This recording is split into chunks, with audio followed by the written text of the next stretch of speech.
Welcome friends. நாம் இன்றைக்கி ஒரு டாய்லெட் க்ளீனிங் டிப்ஸ் தான், அதுவும் நம்ம ஆரோக்கியத்துக்கு ரொம்பவே ஹெல்ப் பண்ணக்கூடிய ஒரு டிப்ஸ் தான் பார்க்க போகிறோம். டாய்லெட்டில் இருக்கக்கூடிய கிருமிகளெல்லாம் அழிக்கிறதுக்கு வந்து நிறையவே ஆசிட் இந்த மாதிரியான விஷயங்களை நம்ம நிறையவே ஆடெல்லாம் பார்த்துருப்போம். அதே நேரத்தில் ரோட்டில் கொட்டி கிடக்கக்கூடிய இந்த பொருள் வந்து உங்கள் பாத்ரூமில் டாய்லெட்டில் இருக்கக்கூடிய எல்லா கிருமிகளையும் அடியோடு கொன்றும் அப்படின்னா உங்களால் நம்ப முடியுதா? இந்த பொருள் வந்து நம்ம காசு கொடுத்து எதுவுமே வாங்க வேண்டாங்க, எல்லாருக்குமே தெரியும் இந்த பொருள் என்ன அப்படின்னு.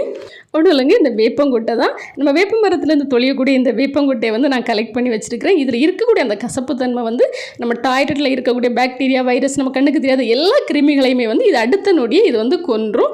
நம்ம டாய்லெட் வந்து எல்லாருமே வீட்டில் வந்து ஒரே டாய்லெட் யூஸ் பண்ணுவோம். அப்படிங்கும்போது யூரினரி இன்ஃபெக்ஷன் இது மாதிரி எதுவுமே வராமல் இது நம்ம ஆரோக்கியத்துக்கு ரொம்பவே ஹெல்ப்ஃபுல்லாக இருக்கும். எப்போ க்ளீன் பண்ணாலும் இந்த மாதிரி பொருட்களை வச்சு க்ளீன் பண்ணுறது வந்து முடியாட்டாலும் இந்த மாதிரி பொருட்கள் கிடைக்கும்போது இதை வந்து இங்கே கலெக்ட் பண்ணி வச்சுக்கோங்க. அதை வேஸ்ட் பண்ணாமல் கலெக்ட் பண்ணி வச்சு இன்றைக்கி நான் ப்ரிப்பேர் பண்ணக்கூடிய இந்த மெத்தடில் இதை ப்ரிப்பேர் பண்ணி நீங்கள் வந்து டாய்லெட் க்ளீன் பண்ணுங்கள். நம்ம ஹெல்த் வைஸ் இது ரொம்பவே நல்லது. வேப்பங்குச்சி, வேப்ப இலை இதில் இருக்கக்கூடிய கசப்புகளை விடவும் இதில் இருக்கக்கூடிய இந்த வேப்பங்கொட்டையில் இருக்கக்கூடிய கசப்பு வந்து ரொம்பவே அதிகமாக இருக்கும். இது நம்மளுக்கு அதில் இருக்கக்கூடிய கிருமிகள், பாத்ரூமில் இருக்கக்கூடிய எல்லா பேட் ஸ்மெல் எல்லாத்தையுமே நம்மளுக்கு ரிமூவ் பண்ணி டாய்லெட்டை வந்து நல்ல ஒரு ஸ்டெரைல் நம்மளுக்கு பண்ணி கொடுத்துரும். இதை வந்து இந்த மாதிரி ஒரு கவருக்குள்ளால் போட்டுட்டு இந்த மாதிரி நல்லா தட்டி அதுக்குள்ளே இருக்கக்கூடிய அந்த கொட்டையெல்லாம் வந்து நல்லாவே சதப்படணும். அந்த மாதிரி இதை நல்லா தட்டி எடுத்துக்கோங்க. அப்போ தான் நம்மளுக்கு இதோட எஃபெக்ட் வந்து நல்லாவே கிடச்சி இதோட எசன்ஸ் எல்லாமே நம்மளுக்கு நல்லாவே இறங்கும். அதுக்காக தான் இந்த மாதிரி ஒரு கனமான கல் வச்சு இந்த மாதிரி தட்டி இந்த மாதிரி சதைச்சி எடுத்துக்கோங்க. அதுக்கப்புறமா நான் வந்து வீட்டில் வந்து ஜூஸ் போடக்கூடிய இந்த லெமன் தூள் எல்லாத்தையும் வந்து வேஸ்ட் பண்ணாமல் இந்த மாதிரி நான் கலெக்ட் பண்ணி வச்சுப்பேன். அதையும் நம்ம இந்த ரெண்டையும் சேர்த்து இப்போ நம்ம ஒரு எசன்ஸ் ஒன்று ப்ரிப்பேர் பண்ணிடலாம். நான் இது ஹாட் வாட்டர் நல்லா கொதிச்சிட்ருக்கு. அதில் இந்த வேப்பங்கொட்டை, அதுக்கப்புறமா இந்த லெமன், இது ரெண்டையும் சேர்த்து இது நல்லா சிம்மில் போட்டு இது நல்லா நம்ம சேர்த்த தண்ணி வந்து நல்லா கொஞ்சம் வத்துற அளவுக்கு, பாதி தண்ணி அளவுக்கு வத்துற அளவுக்கு இதை வந்து நம்ம நல்லா கொதிக்க வச்சு இது ஒரு எசன்ஸ் நம்ம எடுத்துக்கலாம். லெமன் தோல் இதெல்லாம் வந்து நம்ம டாய்லெட்டில் இருக்கக்கூடிய பேட் ஸ்மெல் அழிக்கிறதுக்கு, அதுக்கப்புறமா அதில் இருக்கக்கூடிய நல்லா அந்த உப்பு கரை இதெல்லாத்தையும் ரிமூவ் பண்ணுறதுக்கு நம்மளுக்கு ஹெல்ப்ஃபுல்லாக இருக்கும் அப்படிங்கிறது எல்லாருக்குமே தெரியும். இப்போ இது ரெண்டையும் வந்து இந்த ஹாட் வாட்டரில் நல்லாவே கொதித்து நம்ம வந்து கொஞ்சம் நல்லா வத்துற அளவுக்கு இதை நம்ம எடுத்துக்கலாம்.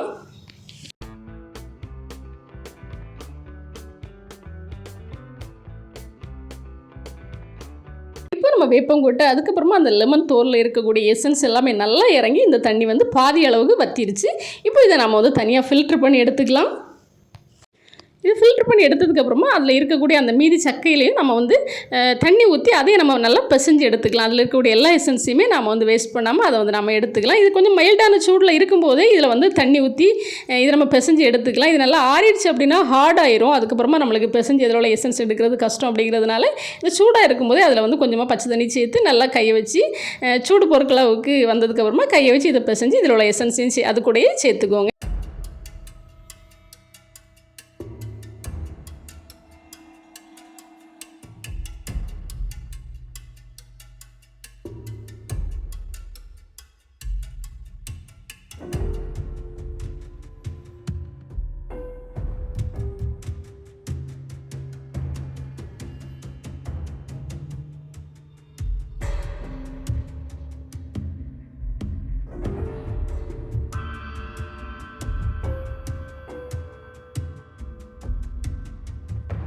இப்போ நம்ம இதையும் ஆல்ரெடி எசன்ஸ் எடுத்து வச்சுருந்தோம், அது கூட நம்ம வந்து ஃபில்ட்ரு பண்ணி எடுத்துக்கலாம். அதுக்கப்புறமா இதில் இன்னும் 2-3 பொருட்கள் மட்டும் சேர்த்துட்டு நம்ம வந்து டாய்லெட் க்ளீன் பண்ண ஆரம்பிச்சிடலாம்.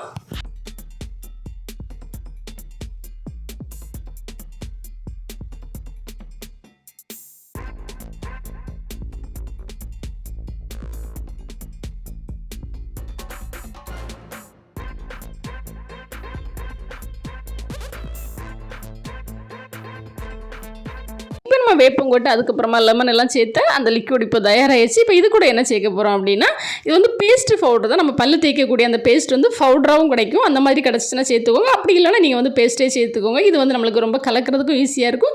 இன்னொன்று அதை விட இது நல்ல ஒரு வாசமாகவும் நல்ல ஒரு எஃபெக்டாகவும் இருக்கும். அதனால தான் நான் இந்த மாதிரி பவுடராக எடுத்துருக்கிறேன்.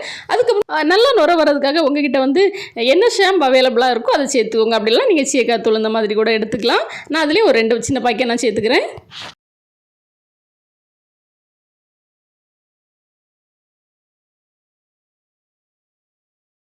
அதுக்கப்புறமா அந்த குட்டி பாக்கெட் கம்ஃபர்ட்டில் ஒன்று சேர்த்துக்கிறேன். இது நம்மளுக்கு நல்ல ஒரு வாசத்தை கொடுக்கும். அதுக்காக தான். அப்புறமா டாய்லெட் கழுவுறதுக்கு நம்ம க்ளீன் பண்ணுறதுக்கு யூஸ் பண்ணாலும் ஃபினாயில் அதில் வந்து ஒயிட் கலர் நான் சேர்த்துக்கிறேன். உங்கள்கிட்ட எது அவைலபிளாக இருக்கோ அது சேர்த்துக்கோங்க. இது வந்து நம்ம டாய்லெட்டை க்ளீன் பண்ணும், அதே நேரத்தில் நல்ல ஒரு வாசமாகவும் டாய்லெட்டில் இருக்கக்கூடிய அந்த பேட் ஸ்மெல் எல்லாத்தையுமே ரிமூவ் பண்ணி தந்துடும். அதுக்காக சேர்த்துக்கிறேன். அதுக்கப்புறமா வந்து நம்ம டாய்லெட் க்ளீன் பண்ணுறது நீங்கள் எந்த லிக்விட் யூஸ் பண்ணுவீங்களோ ப்ளூ கலர் அதையும் நான் வந்து இதில் ஆட் பண்ணிக்கிறேன். இப்போ இது எல்லாத்தையுமே சேர்த்து நல்லா கரைச்சி அந்த நுர வர அளவுக்கு நல்லா கலக்கி எடுத்துக்கோங்க.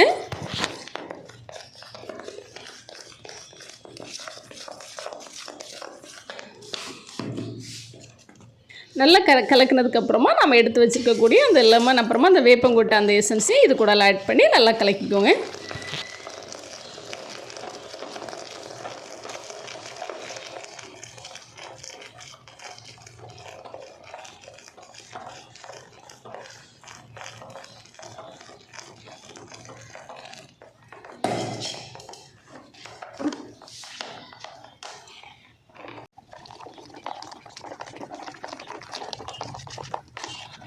இப்போ இதை நல்லா டாய்லெட்டில் வந்து கையில் க்ளோவ்ஸ் அப்படி இல்லைனா கவர் ஏதாவது மாட்டிக்கோங்க. மாட்டிட்டு இதை வந்து நல்லா கை வச்சு நல்லா எல்லா இடமும் பாத் ஏரியா அதுக்கப்புறமா டாய்லெட் ஏரியா எல்லாம் படுற மாதிரி நல்லா இதை தெளித்து விட்டுட்டு ஒரு 10 நிமிஷம் போல் அப்படியே ஊற விட்டுருங்க. ஊற விட்டுட்டு அதுக்கப்புறமா ப்ரஷ் வச்சு நல்லா ஸ்க்ரப் பண்ண ஆரம்பிச்சிடலாம்.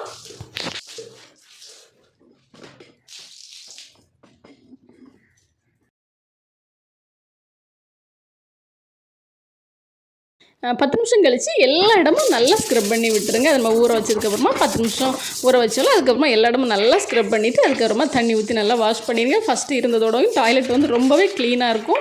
அது இதில் எந்த பேட் ஸ்மெல்லும் இருக்காது. கண்ணுக்கு தெரியாத கிருமிகள் எல்லாமே அழிஞ்சு போகும். இதனால் நம்ம ஹெல்த்துக்குமே ரொம்பவே நல்லது. குழந்தைங்கள்லேருந்து பெரியவங்க வரைக்கும் நம்ம டாய்லெட் வந்து நல்ல ஒரு ஹைஜீனிக்காக அதே நேரத்தில் நல்ல ஒரு ஸ்டெரைலாக இருக்கும். நீங்கள் நார்மலாக எந்த லிக்விட் வச்சு டாய்லெட் க்ளீன் பண்ணுவீங்களோ அந்த மாதிரி பண்ணினாலும் இந்த வேப்பங்கொட்டைலாம் எப்போ கிடைக்குதோ அப்போல்லாம் நீங்கள் வந்து இதை இந்த மாதிரி பர்பஸ்க்கு நீங்கள் யூஸ் பண்ணிக்கோங்க. அந்த பொருட்களை வந்து அப்படியே விட்டுறாமல் இந்த மாதிரி யூஸ் பண்ணிக்கோங்க. இது நம்மளுக்கு ரொம்பவே பெனிஃபிட்டாக இருக்கும். இந்த டிப்ஸ் உங்களுக்கு பிடிச்சிருந்தா லைக் பண்ணுங்கள், கமெண்ட் பண்ணுங்கள், மறக்காமல் நம்ம சேனலை சப்ஸ்கிரைப் பண்ணுங்கள். மீண்டும் இன்னொரு டிப்ஸ்